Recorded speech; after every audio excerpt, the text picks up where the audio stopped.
నేపాల్లో సోషల్ మీడియాపై నిషేధంతో యువత చేపట్టిన నిరసనలు హింసాత్మకంగా మారుతున్నాయి. సోషల్ మీడియాపై నిషేధాన్ని ఎత్తేసినప్పటికీ దేశవ్యాప్తంగా నిరసనలు ఆగలేదు. పరిస్థితిని అదుపులోకి తెచ్చేందుకు అక్కడి ప్రభుత్వం సైన్యాన్ని మోహరించింది, కర్ఫ్యూ విధించింది. అయినప్పటికీ ఆందోళనకారులు కర్ఫ్యూ ఆదేశాలను ధిక్కరిస్తూ అనేక ప్రాంతాల్లో నిరసనలు కొనసాగిస్తున్నారు. నేపాల్లో జెన్జీ ఉద్యమం తీవ్ర రూపం దాల్చింది. నిరసనకారులు విధ్వంసానికి దిగారు. అల్లర్లు కాస్త పెరిగి తీవ్ర రాజకీయ సంక్షోభానికి దారితీశాయి. నేపాల్ ప్రధాని రాజీనామా చేసే ఆలోచనలో ఉన్నారు. ఆయన దుబాయ్ పారిపోయే ప్రయత్నంలో ఉన్నట్లు సమాచారం. ఇప్పటికే 3 మంత్రులు రాజీనామా చేశారు. మంత్రులు రాజకీయ నేతల ఇళ్లను టార్గెట్గా చేసుకుని దాడులు చేస్తున్నారు. శ్రీలంక తరహాలో నిరసనకారుల విధ్వంసానికి దిగుతున్నారు. నేపాల్లో జెన్జీ ఉద్యమం తీవ్ర రూపం దాల్చింది. నిరసనకారులు విధ్వంసానికి దిగారు. అల్లర్లు కాస్త పెరిగి తీవ్ర రాజకీయ సంక్షోభానికి దారితీశాయి. నేపాల్ ప్రధాని రాజీనామా చేసే ఆలోచనలో ఉన్నారు. దీనికి సంబంధించి పూర్తి డీటెయిల్స్ మా ప్రతినిధి రాజు లైవ్ లో అందిస్తారు. రాజు, ప్రస్తుతం నేపాల్లో పరిస్థితి ఏ విధంగా ఉంది? ప్రధాని రాజీనామా చేస్తారనే ఆలోచనలు పెరుగుతున్నాయి. ఏంటి పూర్తి డీటెయిల్స్? ఎస్ ప్రియా, ఇప్పుడు ప్రస్తుతం అయితే నేపాల్లో ఉన్నటువంటి పరిస్థితులను గమనిస్తే ఖచ్చితంగా ఇక్కడ సివిల్ వార్ మొదలైందని చెప్పుకోవచ్చు. అంటే ఏదైతే దేశ ప్రభుత్వం ఉందో ఈ ప్రభుత్వం పైన ప్రజల నుంచి వ్యతిరేకత మొదలవడమే కాదు, ఇది పెద్ద ఎత్తున ఆందోళనగా మారింది. మొదట ఏ విధంగానైతే దేశ ప్రభుత్వాధినేతతో పాటు అక్కడ ఉన్నటువంటి వ్యవస్థ మొత్తం కూడా అవినీతిమయమైందంటూ ఈ మధ్యకాలంలో కొంత సోషల్ మీడియాలో పెద్ద ఎత్తున ప్రచారం జరిగింది.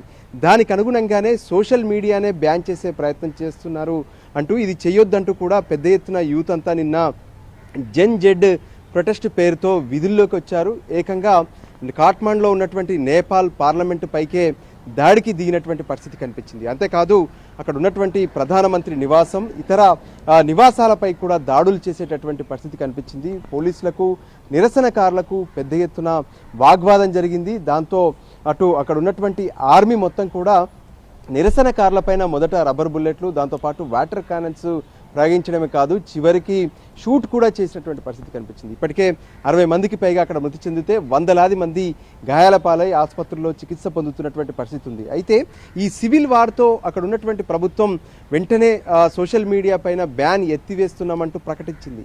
అయినప్పటికీ ఈ వ్యవహారం అంతా కూడా సరిగ్గా లేదు అంటూ పెద్ద ఎత్తున ఇంకా నిరసనకారులు తమ ఆందోళనను కొనసాగిస్తూనే ఉన్నారు. నేపాల్ రాజధాని కాఠ్మండ్తో పాటు ఇతర నగరాల్లోనూ ఇప్పుడు అదే పరిస్థితి కొనసాగుతుంది. ఒకవైపు కర్ఫ్యూ విధించినప్పటికి కూడా కర్ఫ్యూ విధించినటువంటి ప్రాంతాల్లోనూ నిరసనకారులు, ప్రధానంగా నేపాల్లో ఉన్నటువంటి యూత్ మొత్తం కూడా రోడ్లపైకి వచ్చిందని చెప్పుకోవచ్చు. యూతే ఇప్పుడు ఇక్కడ చేస్తున్నటువంటి ఆందోళనలో పెద్ద ఎత్తున పాల్గొంటూ ఉన్నారు. సో ఆ యూత్ అంతా ఒకవైపు పోలీసులు కర్ఫ్యూ విధించినటువంటి ప్రాంతాల్లో కూడా వాళ్ళు ఆందోళన చేస్తూనే ఉన్నారు. మరోవైపు ఈ జరిగినటువంటి పరిణామాలన్నిటికీ కూడా తాను బాధ్యత వహిస్తున్నానంటూ నేపాల్ హోంశాఖ మంత్రి మొదట రాజీనామా చేశారు. ఇక ఆ తర్వాత వ్యవసాయ శాఖ మంత్రి రాజీనామా చేశారు, మరో మంత్రి రాజీనామా చేశారు. ఇదంతా కూడా ప్రభుత్వంపై ప్రభావం పడుతుంది. దాంతో ఏకంగా ప్రధానమంత్రి ఓలీ కూడా తాను ఏదైతే విదేశాలకు వెళ్లే ప్రయత్నం కూడా చేస్తున్నారంటూ నేపాల్ నుంచి అందుతున్నటువంటి సమాచారం. నేపాల్లో నుంచి దుబాయ్ వెళ్లేందుకు కూడా ఆయన సిద్ధమవుతున్నట్టుగా తెలుస్తుంది. మరోవైపు ఆల్ పార్టీ సమావేశం లాంటిది నిర్వహించి నేపాల్లో ఉన్నటువంటి పరిస్థితులన్నింటినీ కూడా సమీక్షించాల్సినటువంటి అవసరం ఉందని చెప్తున్నారు. మనం చూసాము శ్రీలంకలో కావచ్చు, ఆ తర్వాత బంగ్లాదేశ్లో జరిగినటువంటి ఈ సివిల్ వార్స్ ఏదైతే ప్రజల నుంచి పెద్ద ఎత్తున వ్యతిరేకత రావడంతో అక్కడ ఉన్నటువంటి ప్రభుత్వాలు సైతం పూర్తిగా వైదొలగాల్సినటువంటి పరిస్థితి నెలకొంది. శాంతి భద్రతల సమస్యలు కూడా ఏదైతే ఉద్భవించాయి. సో వీటన్నిటి నేపథ్యంలో ఖచ్చితంగా ఇక్కడ ఉన్నటువంటి పరిస్థితులను, అంటే సోషల్ మీడియా బ్యాన్ ఒక అంశమే కాదు, ఇప్పుడు సోషల్ మీడియాను బ్యాన్ అనేది ఎత్తివేసినప్పటికీ కూడా నిరసనకారులు తమ ఆందోళనను కొనసాగిస్తూనే ఉన్నారు. పోలీసులు రోడ్లపై ఎక్కడికక్కడ ఆందోళనకారులను నియంత్రించే ప్రయత్నాలు చేస్తున్నారు. అయినప్పటికీ ప్రభుత్వ పెద్దలు మాత్రం ఎటువంటి నిర్ణయాలు తీసుకోబోతున్నారు, ఏం జరగబోతుంది అనేది మాత్రం నేపాల్లో ఇంకా టెన్షన్గానే కనిపిస్తుంది. ప్రధానమంత్రి గనక దేశాన్ని వదిలిపెట్టి వెళ్ళిపోతే ఇంకా ఏం జరగబోతుంది అనేది కూడా కొంత కీలకమైనటువంటి సమస్యగా నేపాల్లో మారుతున్నటువంటి పరిస్థితి కనిపిస్తుంది. ప్రియా.